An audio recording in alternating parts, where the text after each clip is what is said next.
अस्सलाम वालेकुम। उम्मीद करते हैं आप सब खैरियत से होंगे। अल्हम्दुलिल्लाह हम भी ठीक हैं। और यहाँ मैं आज आपको बनाना सिखाऊंगी। बहुत ही आसान सा सालन है जो कि हर घर में बनता है, लेकिन इसकी रेसिपी जो है मैं उन बच्चियों के लिए जो नई नई पकाना सीख रही हैं तो उनके लिए ये रेसिपी है। और मेरे अंदाज से मेरे तरीके से बनाई, यकीन करें बहुत ही लजीज और मज़ेदार। ये लौकी मटन गोश्त या लौकी बीफ गोश्त या लौकी चिकन आप बना सकते हैं। तो चलिए बनाना शुरू करते हैं यही मज़ेदार सा सालन। बिस्मिल्लाहिर्रहमानिर्रहीम। यहाँ पर सबसे पहले मैंने ऑयल ले लिया है और इसको मैंने गर्म होने के लिए रख दिया था। और यहाँ पर मैंने 3 दरमियाने साइज़ की प्याज थी जिनको मैंने बारीक स्लाइस कटिंग कर लिया था। यहाँ पर प्याज को जो है हमने लाइट गोल्डन करना है, यानी कि लाइट से थोड़ा सा ज़्यादा हमने गोल्डन करना है इसे।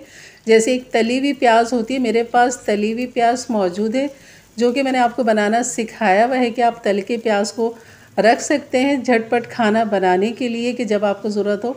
लेकिन यहाँ पे जो मैं प्याज को लाल कर रही हूँ और आपको दिखाने के लिए कि आपके पास अगर तली हुई प्याज ना हो तो आप इस तरह प्याज को गोल्डन करें।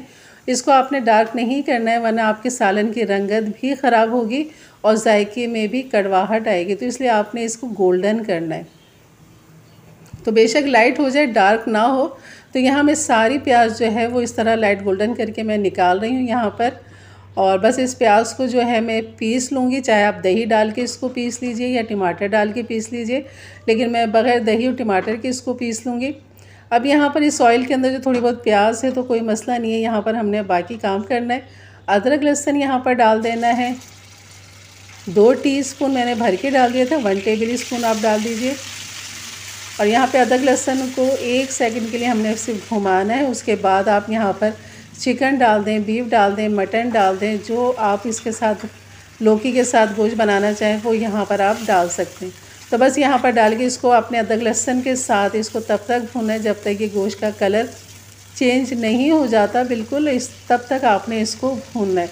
सारे जो मसाले हम डालेंगे वो यहीं पे डाल के हमने इसकी शुरू में ही भुनाई करनी है गोश्त की, क्योंकि हमने फिर आखिर में गोश्त को गलाने के लिए रखना है और इसमें फिर हमने आखिर में भुनाई नहीं करनी। तो आपने यहाँ शुरू में ही इसकी भुनाई करनी है। तो अब यहाँ पर डाल देंगे हम ड्राई मसाले, जिसमें है लाल मिर्च 1 टीस्पून भर के, हल्दी है 1/2 टीस्पून, पिसा हुआ धनिया है 2 टीस्पून और यहाँ पर नमक डाल देंगे 1 टीस्पून। और इसके साथ इन मसालों के साथ हम इसको भूनेंगे। और यहाँ पर मैं दही भी डाल दूँगी साथ साथ। अगर आप टमाटर डालना चाहें तो टमाटर से बना लीजिए। अच्छा, ये जो गोश्त का सालन है ये कह लें कि ये बेस है, यानी कि यहाँ पर आप लौकी की जगह कोई भी सब्ज़ी आराम से डाल सकते हैं। और ये समझ लें कि आपने जो किसी भी सब्ज़ी के साथ शोरबे वाला सालन बनाना है तो आपने फिर यही वाला स्टेप इस्तेमाल करने सारे कि शुरू में आपने भुनाई करनी है। अब आपने देखा होगा मैंने दही डाली है, यहाँ पर तकरीबन 1 पाव मैंने दही डाली और जो गोश्त था वो तकरीबन आधा किलो था। और 1 पाव दही के साथ अब इसकी कर रही हूँ भुनाई। दही का पानी भी हमने यहाँ पर खुश कर लेना है और खूब अच्छा सा इसको यहाँ पर भूनना है। बस इसकी भुनाई होने के बाद यहाँ पर जो मैंने प्याज पीसी थी वो भी मैं यहाँ पर डाल दूँगी। जो तली हुई प्याज हमने शुरू में निकाली थी वो यहाँ पर डाल देंगे। अगर आपके पास तली हुई रखी है तो यहाँ पर कम से कम आप 4 से 5 टेबल स्पून तली हुई प्याज डाल दें। तो ये तली हुई प्याज को मैंने थोड़े से पानी के साथ पीस लिया था और इसी जग में मज़ीद पानी डाल के इस गोश्त में डाल देंगे। और बस इस प्याज के साथ इसको 2 से 3 मिनट मैंने भूनना है। उसके बाद फिर हम गोश्त को गलने के लिए रख देंगे यहाँ पर। और इसके अंदर इतना पानी डालेंगे जिसमें गोश्त गल जाए। चिकन है तो आपने कम पानी डालना है और अगर बीफ मटन है तो आपने फिर तकरीबन 3 गिलास आपने पानी डालना है, क्योंकि इसमें हमने शोरबा भी रखना है, गोश्त ने भी गलना है। तो कम से कम इसे पौना घंटा तो लगेगा गोश्त गलने में। तो मैंने यहाँ पर जग के अंदर जो प्याज लगी हुई थी उसी के अंदर पानी डाल के उसी को खंगाल के इसमें डाल दिया मैंने। और जैसे ही उबाल आएगा भी तेज़ आंच है और उसको मैं हल्का कर दूँगी। और यहाँ पर अब गोश्त को अब देख लेते हैं, पौना घंटा हो चुका है कि इसकी गलावट कितनी हो चुकी है।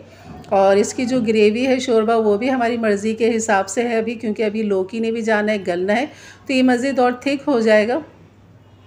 तो यहाँ पर गोश्त को हम चेक कर लेते हैं। तो बिल्कुल बेहतरीन ये गल चुका है। बस अब हमने यहाँ पर ये लौकी ले ली। ये लौकी जो तकरीबन मैंने ली है ये भी आधा किलो लौकी है, जिसके मोटे मोटे मैंने टुकड़े काट लिए हैं। तो यहाँ पर आप इस जगह पर आलू डाल सकते हैं, टिंडे डाल दें, लौकी डाल दें, मतलब सब्ज़ी आप अपनी कोई भी जो आपको पसंद हो यहाँ डाल सकते हैं। और यहाँ पर इस तरह ये बना लेंगे। इस तरह आलू डालेंगे तो आलू गोश्त हो जाएगा, टिंडे डालेंगे तो टिंडे गोश्त, और ये हो गया लौकी गोश्त। तो बस इसको मैं पकाऊंगी। और इसको और मज़ीद फ्लेवर देने के लिए हरी मिर्च है मेरे पास 5 अदद मोटी वाली हरी मिर्च, ये आपने डालनी है, और ताकि किसी को ज़रूरत हो तो वो ले लो। और इसका फ्लेवर भी बहुत अच्छा आता है शोरबे वाले सालन में। तो यहाँ पर जो है हमारी लौकी भी बेहतरीन गल चुकी है, जैसे कि आपको नज़र आ रही है। तो बिल्कुल बहुत ही अच्छी गल चुकी है, देखें बिल्कुल खिल रही है। तो बस अब मैंने कर दिया तो चूल्हा बंद, और खूब अच्छा सा इसके अंदर डाल देंगे हरा धनिया। तकरीबन आधी गड्डी मैंने हरा धनिया लिए इसमें, और जितना ज़्यादा हरा धनिया होता है बहुत ही अच्छा लगता है इसमें। पिसा हुआ गरम मसाला डाल देंगे यहाँ पर। और अगर आप साबुत गरम मसाला डालना चाहें तो आप शुरू के अंदर जब हमने अदरक लहसुन नहीं डाला था तब आपने सबसे पहले गरम मसाला साबुत डालना है, थोड़ा थोड़ा सारा, फिर अदरक लहसुन, फिर गोश्त, फिर बाकी स्टेप सारे उसी तरह आपने करने। लेकिन मैंने शुरू में इसलिए नहीं डाला गरम मसाला क्योंकि वो कब खड़ा खड़ा गरम मसाला नहीं अच्छा लगता शोरबे में, कि फिर वो निकाल के एक तरफ रखते हैं। तो मैंने यहाँ पिसा हुआ आखिर में डाला है ताकि खुशबू और जायका फ्लेवर हमें गरम मसाले की मिल जाए। हरा धनिया डाल दिया था, मिक्स कर दिया था, और 5-6 मिनट के लिए मैंने इसको ढक के रख दिया था ताकि खूब अच्छा सा इस पर रोगन आ जाए। तो बस अब करते हैं डिश आउट, और आपको दिखाते हैं इसकी रंगत, इसकी खूबसूरती और जायका फ्लेवर तो आप तभी महसूस करेंगे जब आप मेरे अंदाज से, मेरे तरीके से बनाएंगे। और यकीन करें बहुत ही लजीज और मज़ेदार का ये शोरबे वाला सालन बनता है। मुझे जो इसको खाना पसंद है इसलिए मैं थोड़ी सी ग्रेवी मैंने इसलिए रखी है क्योंकि मैं रोटी चूर के खाती हूँ, और रोटी चूर के और फिर आप इस पर शोरबा डालें और गोश्त डालें, जो सब्ज़ी डाली वो डालें, यकीन करें बहुत ही लजीज लगती है, बहुत ही मज़े की लगती है।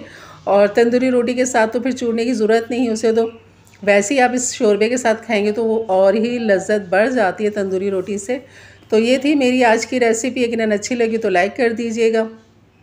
मेरे चैनल पे नए हैं तो ज़रूर सब्सक्राइब करके जाइएगा। बेल के बटन को क्लिक कर दें, ऑल के बटन को प्रेस कर दें ताकि मेरी वीडियो की नोटिफिकेशन आपको मिलती रहे।